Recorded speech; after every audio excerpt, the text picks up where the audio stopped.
गंदे काम का गंदा अंजाम। मेरे एक दोस्त ने बताया कि फलां होटल में खूबसूरत अनटच लड़की आई है। मैंने मुंह बोली कीमत अदा करके लड़की को एक रात के लिए बुक कर लिया और जब मुकर्ररा वक्त पर अपने दोस्त के साथ होटल के कमरे में पहुंचा तो सामने अपनी बेटी को देखकर मेरे पैरों तले से जमीन निकल गई।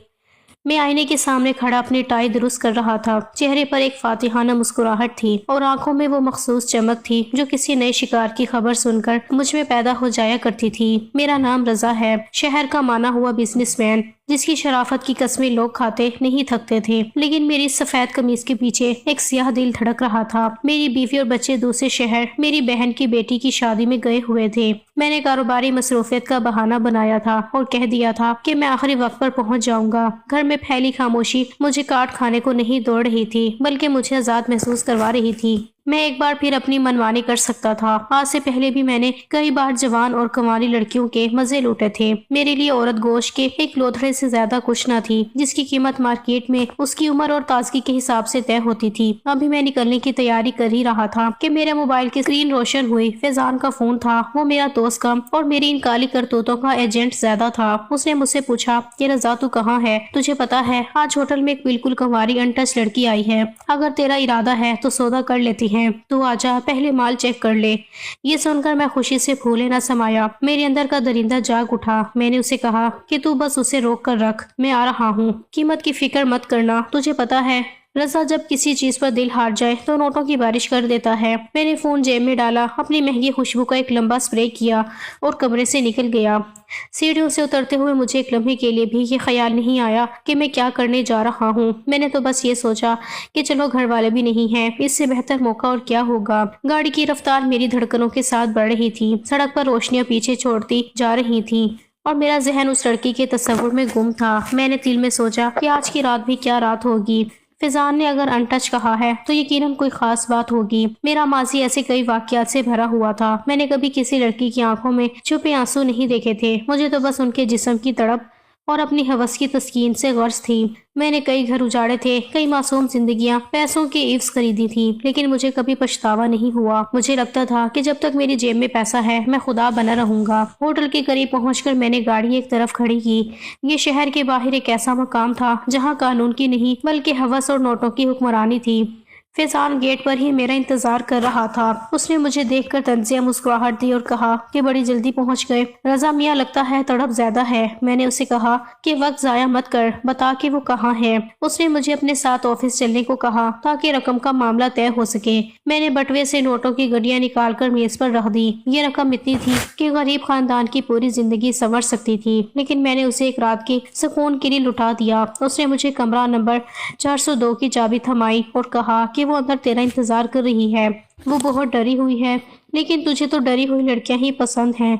मैंने चाबी छीनी और तेजी से लिफ्ट की तरफ बढ़ा। मेरा पूरा जिस्म जोश से कांप रहा था। मैं नहीं जानता था कि ये जोश थोड़ी देर में कैसी इज्जत में बदलने वाला है जिसकी कोई इंतहा नहीं होगी।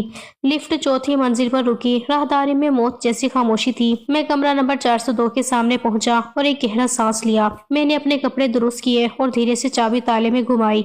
कमरा नीम तारीख था। सिर्फ एक छोटा सा लैंप जल रहा था जिसकी जर्द रोशनी माहौल को मजीद पुरअसरार बना रही थी। बेड के एक कोने पर एक दुबली पतली लड़की बैठी हुई थी। उसने अपना सर घुटनों में छुपाया हुआ था और उसके बाल बिखरे हुए थे। उसे देखकर मेरी राल टपकने लगी। मैंने दरवाजा बंद किया और कुंडी लगा दी। मैंने उससे कहा कि घबराओ मत जाने मन, मैं आ गया हूँ। और फिर मैं उसकी तरफ बढ़ा। लड़की के कंधे लरस रहे थे, वो सिसकियां भर रही थी। मुझे उसकी रोने की आवाज में एक अजीब सी अपनायत महसूस हुई, मगर मैंने उसे नजरअंदाज कर दिया। मैं उसके करीब पहुंचा और उसके कंधे पर हाथ रखा। मैंने जबरदस्ती उसे कहा कि अब ये शर्माना छोड़ो, अपना चेहरा तो दिखाओ।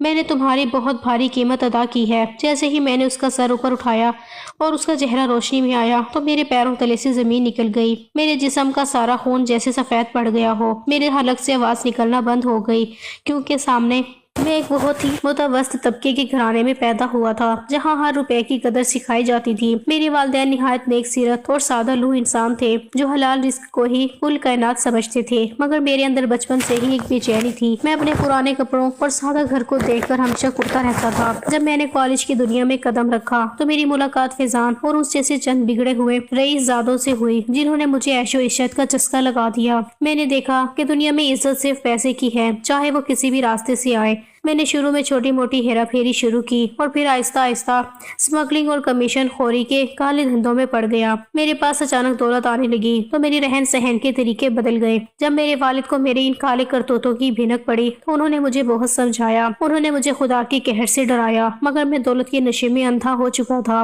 میں نے اپنے ہی باپ سے بدتمیزی کی اور ان سے کہا کہ آپ کی غربت نے آپ کی سوچ چھوٹی کر دی ہے۔ اس دن میرے والد نے دل برداشتہ ہو کر مجھ سے کہا کہ رضا تو ہمارا بیٹا نہیں ہو سکتا، جس مال میں دوسروں کا خون شامل ہو وہ کبھی پھل نہیں دیتا۔ انہوں نے مجھے گھر سے نکال دیا، یہ یوں کہوں کہ میں نے خود ہی ان کا ساتھ چھوڑ دیا۔ میں ایک پرتعیش فلیٹ میں منتقل ہو گیا اور وہاں سے میری عیاشیوں کا وہ دور شروع ہوا جس نے مجھے حیوان بنا دیا۔ میں اکیلا رہتا تھا اور میرے پاس بے تحاشا کالا دھن تھا جسے اڑانے کے لیے مجھے روز نئے شکار چاہیے تھے۔ اسی دوران میری گراوٹ کی وہ سب سے بڑی شروعات ہوئی جس کا ذکر کرتے ہوئے آج میری روح کانپتی ہے۔ ہمارے فلیٹ کی صفائی کے لیے غریب بیوہ کی جوان بیٹی زہرا آتی تھی۔ وہ اتنی معصوم تھی کہ اسے شہر کی چالاکیوں کا علم ہی نہ تھا۔ میں نے اسے دیکھ کر اپنی ہوس کا منصوبہ بنایا۔ میں نے اسے پہلے پیسوں کا لالچ دیا، پھر اسے دھمکایا کہ اگر اسے میری بات نہ مانی تو میں اس کے بھائی کو جھوٹے مقدمے میں پھنسا دوں گا۔ وہ لڑکی میرے سامنے ہاتھ جوڑ کر گڑ گڑاتی رہی کہ صاحب آپ کے بچوں جیسی ہوں، مجھے بخش دے، مگر میرے دل میں رحم کا ایک قطرہ بھی نہیں تھا۔ میں نے ایک رات اس کی عزت کو تار تار کر دیا اور اس سے کچھ نوٹ تھما کر خاموش رہنے کا کہا۔ اس واقعے کے بعد وہ اور اس کی ماں شہر چھوڑ کر چلے گئے، مگر میں نے مڑ کر بھی نہیں دیکھا کہ وہ کہاں گئے اور کس حال میں جی رہے ہیں۔ اس گناہ کے بعد میرے اندر کی رہی صحیح انسانیت بھی ختم ہو گئی۔ زارا کے جانے کے بعد میرے اندر ایک عجیب سی تڑپ اور بھوک جاگ اٹھی۔ مجھے لگا کہ پیسہ ہر مسئلے کا حل ہے اور ہر عورت کی ایک قیمت ہوتی ہے۔ اب میں نے باقاعدہ طور پر غریب بستیوں کا رخ کرنا شروع کر دیا۔ میں وہاں کے دلالوں سے رابطہ کرتا اور ایسی لڑکیوں کی تلاش میں رہتا جو اپنی غربت یا کسی مجبوری کے ہاتھوں مجبور ہوں۔ میں نے ایک کے بعد ایک کئی لڑکیوں کی زندگیوں سے کھیلنا شروع کر دیا۔ میرا ضمیر اب پوری طرح مر چکا تھا اور قدرت بھی شاید مجھے ڈھیل دے رہی تھی۔ میرے کاروبار میں دن دگنی رات چگنی ترقی ہو رہی تھی۔ جتنا میں گناہوں میں دھستا جا رہا تھا اتنا ہی پیسہ میرے پاس آ رہا تھا۔ میں نے مہنگی گاڑیوں اور بڑے بنگلوں کا ڈھیر لگا دیا۔ اب میں نے شراب اور نشے کا سہارا بھی لینا شروع کر دیا تھا، کیونکہ راتوں کے عیاشیوں کے لیے مجھے ہمت چاہیے ہوتی تھی۔ میں اکثر نشے میں دھت رہتا اور فضان کے ساتھ مل کر ایسی ایسی محفلیں سجاتا جہاں انسانیت کا جنازہ نکل جاتا تھا۔ میں نے کئی ایسی لڑکیوں کا سودا کیا جن کے باپ بیمار تھے یا جن کے بھائیوں کو نوکری چاہیے تھی۔ میں انہیں نوکری کا جھانسا دے کر بلاتا اور پھر ان کا سب کچھ لوٹ کر انہیں کوڑے کے ڈھیر کی طرح پھینک دیتا۔ میرا غرور آسمان کو چھو رہا تھا۔ مجھے لگتا تھا کہ میں ناقابل تسخیر ہوں اور کوئی بھی میرا کچھ نہیں بگاڑ سکتا۔ میں نے اپنی عیاشی کی زندگی کو اتنا پھیلا دیا تھا کہ اب مجھے عام لڑکیوں میں وہ کشش محسوس نہیں ہوتی تھی۔ میں ہر بار کسی نئی اور ان ٹچ لڑکی کی فرمائش کرتا اور فضان میری اس ہوس کو پورا کرنے کے لیے پورے شہر میں اپنے جال پھیلاتا رہتا۔ اسی دوران میں نے بڑے بڑے کلبوں اور پارٹیوں میں جانا شروع کیا جہاں میرا پالا شہر کے امیر ترین لوگوں سے پڑتا تھا۔ میں نے اپنے کالے دھندوں کو چھپانے کے لیے ایک ایسی کمپنی کھڑی کر دی تھی جو دکھنے میں بہت معزز تھی لیکن اس کے پیچھے سارا کالا دھن لگا ہوا تھا۔ میں نے نشے کی زیادتی کی وجہ سے اپنی صحت کی بھی پرواہ کرنا چھوڑ دی تھی۔ بس ایک دھن تھی کہ پیسہ کمانا ہے اور اسے اپنی ہوس پر لٹانا ہے۔ قدرت مجھے مسلسل موقع دے رہی تھی اور میرا پیسہ بڑھتا ہی جا رہا تھا۔ مجھے کبھی یہ احساس نہیں ہوا کہ یہ پیسہ نہیں بلکہ میرے گناہوں کا بوجھ ہے جو وقت آنے پر مجھے ہی کچل دے گا۔ اسی طرح کئی سال بیت گئے اور میں اس زندگی کے دلدل میں اتنا گہرا اتر گیا کہ مجھے اپنی اصل پہچان بھی بھول گئی۔ اب میں صرف ایک شکاری تھا جس کی نظر ہر معصوم چہرے پر ہوتی تھی اور میں ہر قیمت ادا کرنے کو تیار رہتا تھا۔ اسی عروج کے دوران ایک ایسی تقریب آئی جس نے میری زندگی کی سمت بدل دی اور مجھے وہ لڑکی ملی جس سے مجھے پہلی بار محبت کا احساس ہوا۔ یہ ایک بہت بڑی بزنس پارٹی تھی جہاں شہر کے تمام نامور لوگ جمع تھے۔ میں اپنی چمچماتی گاڑی سے اترا اور اپنی مہنگی گھڑی اور لباس کی نمائش کرتے ہوئے ہال میں داخل ہوا۔ وہاں موسیقی اور روشنیوں کا شور تھا مگر میری نظریں کسی خاص چیز کو ڈھونڈ رہی تھیں۔ اچانک میری نظر سائمہ پر پڑی۔ وہ ایک سفید رنگ کے لباس میں ملبوس تھی اور اس کی سادگی نے اس پرہجوم محفل میں بھی ایک الگ ہی سما باندھ رکھا تھا۔ وہ کسی بہت بڑے بزنس ٹائکون کی بیٹی تھی۔ میں نے فضان سے اس کے بارے میں پوچھا تو اس نے ہنس کر کہا کہ رضا یہ تیرے بس کی بات نہیں ہے، یہ بہت اونچی اڑان ہے، مگر میرے لیے تو کچھ بھی ناممکن نہیں تھا۔ میں نے سائمہ تک پہنچنے کے لیے اپنی پوری دولت اور چلاکی کا استعمال کیا۔ میں نے اپنے آپ کو ایک ایسے نفیس اور مہذب انسان کے طور پر پیش کیا جس کا ان تمام غلاظتوں سے کوئی لینا دینا نہیں تھا۔ میں نے سائمہ سے بات چیت شروع کی اور اسے اپنے فرضی قسطوں سے متاثر کرنا شروع کیا۔ میں اسے بتاتا کہ میں نے کس طرح یتیم خانوں کی مدد کی ہے اور کس طرح میں ایک ایماندار کاروباری زندگی گزار رہا ہوں۔ سائمہ جو خود ایک پاکیزہ دل لڑکی تھی میری باتوں میں آ گئی۔ اسے لگا کہ شاید اسے خوابوں کا شہزادہ مل گیا ہے۔ میں نے مہینوں تک اس کا پیچھا کیا، اسے مہنگے تحائف دیے اور اسے اس بات کا یقین دلا دیا کہ میری زندگی کا واحد مقصد اب اسے حاصل کرنا ہے۔ سائمہ کے والد بھی میری طرح میری دولت اور ظاہری شرافت سے متاثر ہو گئے اور یوں ہماری محبت کا یہ سلسلہ شادی کے بندھن کی طرف بڑھنے لگا۔ میں نے شادی سے پہلے اپنے تمام پرانے رابطے ختم کرنے کا ناٹک کیا اور فیضان کو بھی کچھ عرصے کے لیے دور رہنے کو کہا تاکہ سائمہ کو مجھ پر شک نہ ہو۔ ہماری شادی ایک شاہانہ تقریب میں ہوئی اور میں نے سائمہ کو ایک رانی کی طرح اپنے نئے بنگلے میں رکھا۔ سائمہ کے ساتھ گزارے ہوئے ابتدائی دن مجھے ایک نئی زندگی کا احساس دلا رہے تھے۔ مجھے لگا کہ شاید اب میں سکون پا لوں گا، مگر گناہ کا چسکا اور کالے دھن کا نشہ اتنی جلدی پیچھا نہیں چھوڑتا۔ میں نے سائمہ کے سامنے تو ایک بہترین شوہر کا روپ دھار رکھا تھا، لیکن جیسے ہی وہ سو جاتی یا کہیں باہر جاتی میں واپس اپنے پرانے ٹھکانوں پر پہنچ جاتا۔ اب میری عیاشیوں میں ایک نیا عنصر شامل ہو گیا تھا، یعنی دھوکہ۔ میں اپنی بیوی کی محبت کو بھی دھوکہ دے رہا تھا اور اپنے کاروبار کے نام پر اب بھی معصوم لڑکیوں کی زندگیاں برباد کر رہا تھا۔ اسی دوران ہماری زندگی میں انم کی آمد ہوئی۔ انم کے پیدا ہونے پر میں پہلی بار سچ مچ رویا تھا۔ مجھے لگا کہ شاید یہ میری زندگی کا کفارہ ہے۔ میں نے عہد کیا کہ میں اب اپنی بیٹی کے لیے ایک مثالی باپ بنوں گا، مگر میرا دل سیاہ ہو چکا تھا۔ میں گناہوں کے دلدل میں اس قدر دھنس چکا تھا کہ اب اس دلدل سے نکلنا مجھے ناممکن لگتا تھا۔ اسی لیے میں انم کو سینے سے لگا کر وہی پرانے گناہ کرتا رہا اور قدرت خاموشی سے میرے گناہوں کا گھڑا بھرتی رہی۔ پیسہ پہلے سے بھی زیادہ آنے لگا اور میری عیاشوں کی بھوک بھی بڑھتی گئی۔ انم کے بعد میرے گھر بیٹے بلال کی پیدائش ہوئی تو جیسے سائمہ کی دنیا ہی بدل گئی۔ وہ اب ایک مکمل ماں بن چکی تھی جس کا اوڑھنا بچھونا صرف اس کے بچے تھے۔ بلال کے آنے کے بعد سائمہ ان دونوں بچوں کی پرورش میں اس قدر مصروف ہو گئی کہ اسے اپنی ذات کا بھی ہوش نہ رہا۔ اس کی وہ جوانی، وہ روپ اور وہ دلکشی جو کبھی مجھے اس کا دیوانہ بناتی تھی، اب آہستہ آہستہ ان بچوں کی ذمہ داریوں اور گھر کے کاموں کی نظر ہونے لگی تھی۔ اس کے چہرے کی رونق اب تھکن میں بدل چکی تھی۔ وہ پہلے کی طرح تیار نہیں ہوتی تھی اور نہ ہی اب وہ میرے لیے وقت نکال پاتی تھی، کیونکہ انم اور بلال دونوں ہی بہت شرارتی تھے اور سارا دن اسے نچا کر رکھتے تھے۔ اکثر ایسا ہوتا کہ میں رات کو کام سے واپس آتا تو وہ بچوں کو سلاتے سلاتے خود بھی تھک کر سو چکی ہوتی تھی۔ میرے لیے یہ صورتحال ایک طرح سے نعمت ثابت ہوئی، کیونکہ سائمہ کی مصروفیت نے مجھے وہ وقت اور وہ آزادی دے دی تھی جس کی مجھے تلاش تھی۔ جب میں دیکھتا کہ وہ گہری نیند سو چکی ہے تو میں بہت خاموشی سے دوستوں کی محفلوں کا بہانہ بنا کر گھر سے نکل جاتا۔ میرے قدم ایک بار پھر انہی عیش و عشرت کے ٹھکانوں کی طرف اٹھنے لگتے تھے جہاں راتوں کو دن میں بدل دیا جاتا تھا۔ میں نے شہر کے ایک پوش علاقے میں ایک خفیہ ٹھکانہ بنا لیا تھا جہاں میں نے دنیا بھر کی آسائشیں جمع کر رکھی تھیں۔ وہاں شراب کی بوتلیں، موسیقی کا شور اور نت نئی لڑکیوں کا آنا جانا میرا معمول بن گیا تھا۔ فیضان اب میرا دایاں ہاتھ بن چکا تھا۔ وہ جانتا تھا کہ مجھے اب سائمہ میں کوئی کشش محسوس نہیں ہوتی، اس لیے وہ ہر رات میرے لیے کسی نئے چہرے کا انتظام کرتا۔ میں نے اپنی دولت کا استعمال اس بے دردی سے کرنا شروع کیا کہ اب لوگ مجھے اس بازار کا بے تاج بادشاہ سمجھنے لگے تھے۔ میری زندگیاں مکمل طور پر دو حصوں میں بٹ چکی تھی۔ دن کے وقت میں کامیاب بزنس مین اور ایک ذمہ دار باپ بن کر انم اور بلال کے ساتھ کھیلتا، ان کے لیے مہنگے کھلونے لاتا اور سائمہ کو جتاتا کہ میں کتنا تھک جاتا ہوں۔ لیکن رات ہوتے ہی میرا دوسرا روپ سامنے آ جاتا۔ میں نے اپنی عیاشی کے دوران کئی غریب خاندانوں کی عزتوں سے کھیلا۔ میں نے کئی ایسی لڑکیوں کو نوکریوں کا جھانسا دے کر اپنے اس خفیہ ٹھکانے پر بلایا جن کے والدین ہسپتالوں میں دم توڑ رہے تھے۔ میں ان کی بے بسی کا تماشا دیکھتا اور پھر ان کی مجبوری کا فائدہ اٹھا کر انہیں ذلیل و خوار کر دیتا۔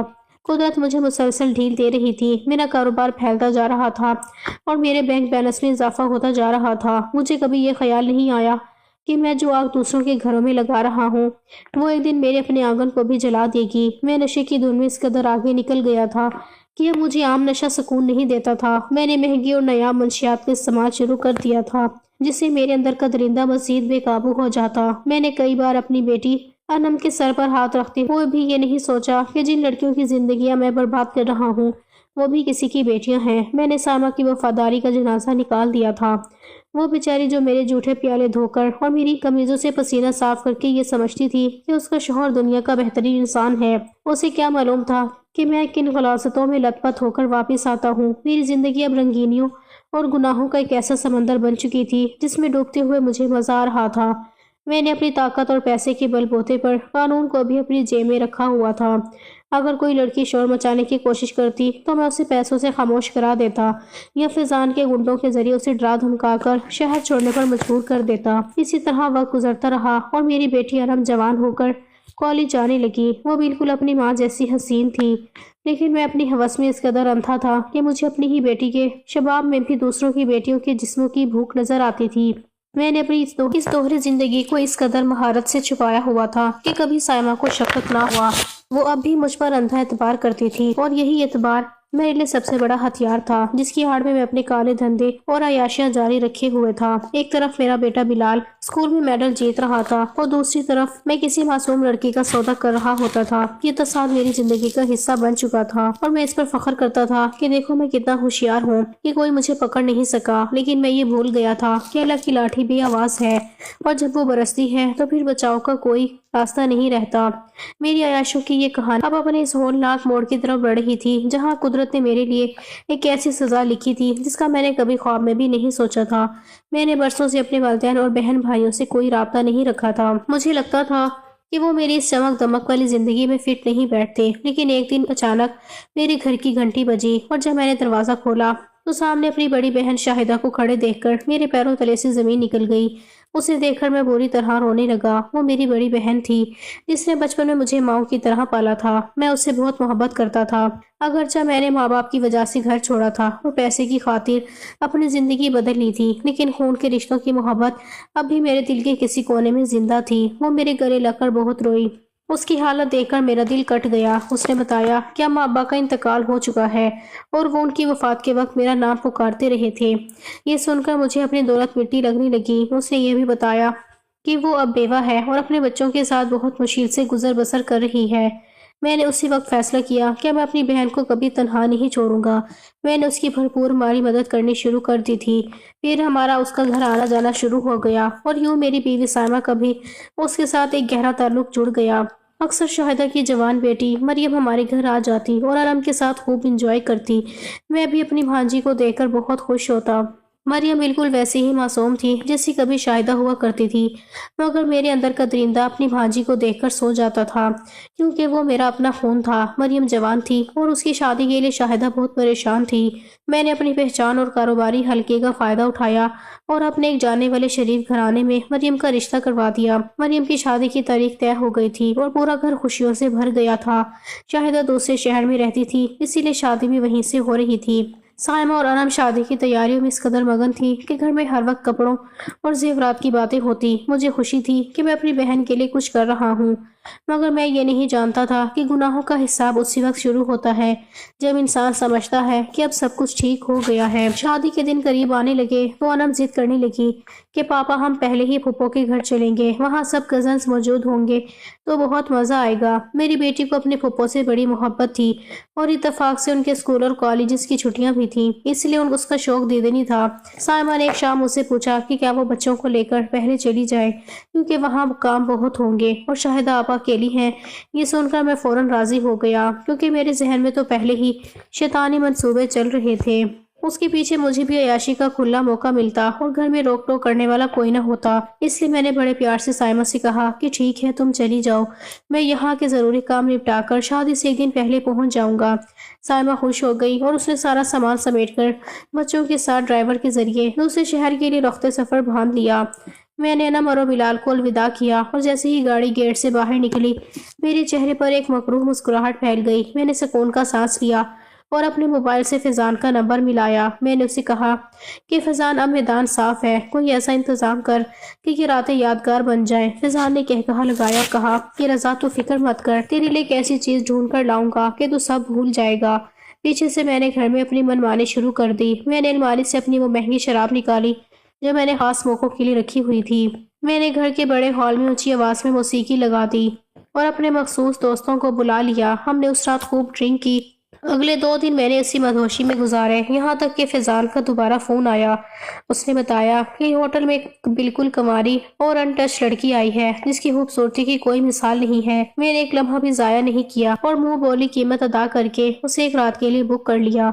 मैं आईने के सामने खड़ा अपनी टाई दुरुस्त कर रहा था। चेहरे पर वही फातिहाना मुस्कुराहट थी और आंखों में वही पुरानी हवस की चमक थी। मैंने अपनी महंगी खुशबू का स्प्रे किया और उस गंदे अंजाम की तरफ निकल पड़ा जिसका मैंने कभी ख्वाब में भी नहीं सोचा था। मैं होटल पहुंचा तो फैजान मेरा इंतजार कर रहा था। उसने मुझे चाबी थमाई और कहा कि रजा आज तेरी किस्मत खुल गई है। मैंने चाबी ली और कमरा नंबर 402 की तरफ बढ़ा। मेरा पूरा जिस्म जोर से कांप रहा था। मैंने दरवाजा खोला और अंदर दाखिल हुआ। कमरे में हल्की रोशनी थी और बेड पर वो लड़की सर झुकाए बैठी थी। मैंने दरवाजा बंद करके कुंडी लगाई और उसे मुखातिब किया कि घबराओ मत जाने मन, मैं आ गया हूँ। जैसे ही मैंने उसके करीब जाकर जबरदस्ती उसका चेहरा ऊपर उठाया तो मेरे पैरों तले से जमीन निकल गई। सामने मेरी अपनी भांजी मरियम बैठी थी। उसके बाल बिखरे हुए थे और आंखों में वो कर्ब था जो मैंने बरसों पहले ज़हरा की आंखों में देखा था। उसने जैसे ही मुझे देखा उसके लबों से सिर्फ एक लफ्ज निकला, मामू जान, और वो एक लफ्ज मेरे वजूद के परीक्षे उड़ा गया। मरियम को देखकर मेरे होश उड़ चुके थे। वो देखते ही बेड से भागकर आई और रोते हुए मेरे सीने से लग गई। मुझे ऐसा लगा जैसे मेरा पूरा वजूद पिघलकर खत्म हो गया हो। मेरे हाथ पत्थर के हो गए थे। मुझे समझ नहीं आ रहा था कि मैं किस तरह उसके सर पर हाथ रखूं, उसे तसल्ली दूं तो कैसे दूं, और उसे कैसे बताऊं कि मैं भी वही दरिंदा हूँ जिसने आज की रात के लिए उसका सौदा किया था। वो मुसलसल रो रही थी और उसकी हिचकियां उस कमरे की खामोशी को चीर रही थी। वो मेरे सीने में अपना सर छुपाए हुए हाँफते हुए कहने लगी कि मामू मुझे यहाँ से निकाले, मुझे बचा ले, मैं बहुत बड़ी गुनाहगार हूँ। मैं एक लड़के से मोहब्बत करती थी और उसने मुझे शादी का झांसा देकर घर से भागने को कहा था। मैं अपनी माँ की इज्जत और आपका भरम सब भूलकर उसके साथ शादी से पहले ही घर से भाग निकली थी। मुझे लगा था कि वो मेरा सहारा बनेगा, लेकिन वो यहाँ मुझे लाकर फरोख्त कर बैठा। वो मुझे इस कमरे में छोड़ गया और कहने लगा कि अब से यही तुम्हारी जिंदगी है, मामू मुझे माफ कर दें। मैंने अपनी माँ का सर झुका दिया, लेकिन खुदा ने आपको भेज दिया ताकि आप मुझे बचा सके। मरियम की ये बातें मेरे कानों में पिघले हुए शीशे की तरह उतर रही थी। मेरा ज़मीर जो बरसों से सोया हुआ था आज वो मुझे झंझोड़ रहा था। मुझे अपने वो सारे गुनाह याद आने लगे जब मैंने दूसरी लड़कियों को इसी तरह बेचा था या उनका सौदा किया था। आज गुजरत ने मुझे वो आईना दिखा दिया था जिसमें मुझे अपनी शक्ल एक शैतान जैसी नजर आ रही थी। मरियम को क्या मालूम था कि जिस मामू को वो अपना मसीहा समझ रही थी वो दरअसल उसका खरीदार बनकर आया था। मैं साकित खड़ा रहा और मेरे पास कहने को कोई लफ्ज नहीं था। मुझे अपनी भांजी की तड़प देखकर पहली बार इस तकलीफ का एहसास हुआ जो मैंने सैकड़ों लड़कियों को दी थी। मेरे अंदर एक ऐसी आग जल रही थी जो मुझे अंदर ही अंदर भस्म कर रही थी। मैंने लरसते हुए हाथों से उसे अपने से अलग किया और उसके चेहरे को देखा। उसकी आंखों में निदामत और मुझ पर भरोसा दोनों मौजूद थे और यही भरोसा मेरे लिए सबसे बड़ी सजा बन गया था। मैंने सोचा कि अगर आज मैं यहाँ ना होता बल्कि कोई और होता तो मेरी बहन की बेटी का क्या अंजाम होता। मैंने मरियम का हाथ मजबूती से पकड़ा और उसे कहा कि मरियम खामोश हो जाओ, अब मैं आ गया हूँ, अब कोई तुम्हारा कुछ नहीं बिगाड़ सकता।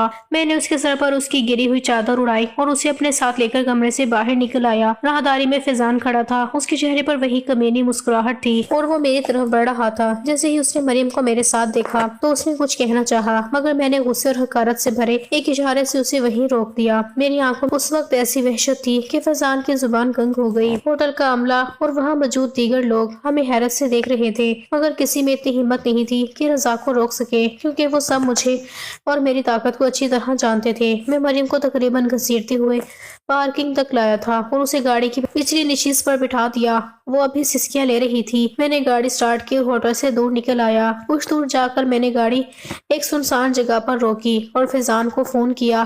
फैजान ने फोन उठाते ही पूछा कि रजा भाई, ये क्या मामला था? आप लड़की को लेकर कहाँ निकल गए? मैंने गरज कर उसे कहा कि फैजान, वो लड़की मेरी सगी भांजी थी। ये सुनकर फोन की दूसरी तरफ सन्नाटा छा गया। फैजान के वहमो गुमान में भी नहीं था कि उसने आज किसका सौदा किया था। मैंने उसे धारते हुए कहा कि जिस लड़के ने उसे वहाँ पहुँचाया है उसे किसी भी तरह मेरे सामने लाकर खड़ा करो। मुझे वो कुत्ता हर हाल में चाहिए जिसने मेरे खून पर हाथ डालने की जुर्रत की है। अगर वो मुझे ना मिला तो याद रखना कि मैं इस होटल को तुम सबको मिट्टी में मिला दूंगा। मैंने फोन बंद कर दिया और स्टीयरिंग पर सर रख कर फूट फूट कर रोने लगा। मरियम पीछे बैठी मेरी हालत देखकर डर गई थी। उसे क्या मालूम था कि मेरा रोना उसके दुख में नहीं बल्कि अपने गुनाहों की सिबरत पर है जो कुदरत ने आज मुझे दिखाई थी। मैंने आईना देखा तो मुझे अपना चेहरा किसी दरिंदे जैसा लग रहा था। मैंने सोचा कि आज तो मैंने अपनी भांजी को बचा लिया, लेकिन उन सैकड़ों बेटियों का क्या जिनका सौदा मैं खुद उसी फैजान के साथ मिलकर करता रहा हूँ। आज मुझे समझ आया कि गंदे काम का अंजाम गंदा होता है। मैंने मरियम को देखा और फैसला किया कि अब मैं अपनी बाकी की जिंदगी इस गुनाह के कफारे में गुजारूंगा। मगर वो दाग जो मेरे दामन पर लग चुका था उसे कोई समंदर भी नहीं धो सकता था। मैंने मरियम को बहुत संभाल कर उसके घर पहुंचाया। खुशकिस्मती से उसके भागने की खबर अभी फैली नहीं थी, इसलिए माशरे की नजरों में उसकी इज्जत बच गई थी। शाहिद आपा को मैंने बस इतना बताया कि वो गलत फहमी का शिकार होकर परेशान थी और मैं उसे अपने साथ ले गया था। मरियम के चेहरे पर मौजूद निदामत और मेरी आंखों में मौजूद कर्ब को किसी किसी ने नहीं पहचाना। अगले ही दिन फैजान ने उस लड़के को ढूंढ निकाला जिसने मरियम को धोखा दिया था। मैंने उसे एक गोदाम में बंद करवाकर जी भरकर अपनी नफरत निकाली, मगर फिर मुझे एहसास हुआ कि मैं खुद भी तो उसी का अक्स हूँ। मैंने उस लड़के को पुलिस के हवाले कर दिया क्योंकि वो पहले भी कई मासूम लड़कियों को इस तरह धोखा देकर फरोख्त कर चुका था। उसे तो उसकी गुनाहों की सजा मिल गई थी और वो सलाखों के पीछे पहुंच गया, मगर मैं अकेला बैठा अपने कमरे में ये सोच रहा था कि उस लड़के का जुर्म तो सामने आ गया, लेकिन मेरे इन गुनाहों का क्या जो मैं बरसों से शराफत की चादर ओढ़कर करता रहा हूँ। मैंने कितनी माओं के कलेजे छलनी किए थे और कितने बापों की दस्तारें उछाली थी। आज कुदरत ने मरियम की शक्ल में मुझे मेरा ही आईना दिखाया था। मुझे लग रहा था कि पुलिस की वो कोठरी उस लड़के के लिए नहीं बल्कि मेरे लिए होनी चाहिए थी। मैंने अपनी दौलत, अपनी अयाशी और अपने तकब्बुर की वो बुलंद इमारत अपनी आंखों से जमीन बोस होते देखी।